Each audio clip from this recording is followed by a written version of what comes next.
বিএনপির কেন্দ্রীয় নির্বাহী কমিটির সহ আন্তর্জাতিক বিষয়ক সম্পাদক রুমিন ফারহানা এবং এনসিপির দক্ষিণাঞ্চলের মুখ্য সমন্বয়ক হাসনাত আবদুল্লাহর মধ্যে রাজনৈতিক দ্বন্দ্ব ও বাকযুদ্ধের পর অবশেষে সম্পর্কের বরফ গলতে শুরু করেছে।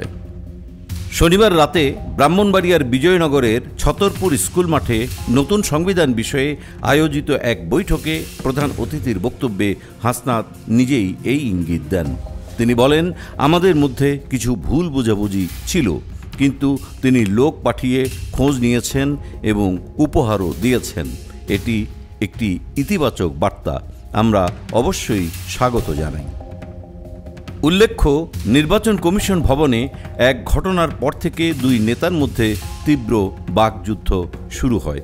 পরবর্তীতে সামাজিক যোগাযোগ মাধ্যম ও টক শোতেও একে অপরকে আক্রমণ করে মন্তব্য করেন তারা।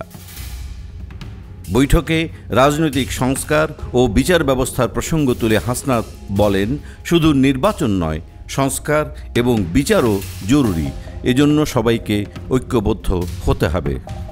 নুরুল হক নূরের উপর সাম্প্রতিক হামলার প্রসঙ্গ টেনে তিনি আরও বলেন, এই ঘটনা আমাদের জন্য সতর্কবার্তা। আমরা দেখেছি অতীতে তারেক রহমানকেও মুচলেকা দিয়ে দেশ ছাড়তে হয়েছিল। স্থানীয় নেতাকর্মীরা মনে করছেন, রুমিন ফারহানার উপহার পাঠানো এবং হাসনাতের ইতিবাচক প্রতিক্রিয়া রাজনৈতিক অঙ্গনে নতুন সমঝোতার বার্তা বহন করছে।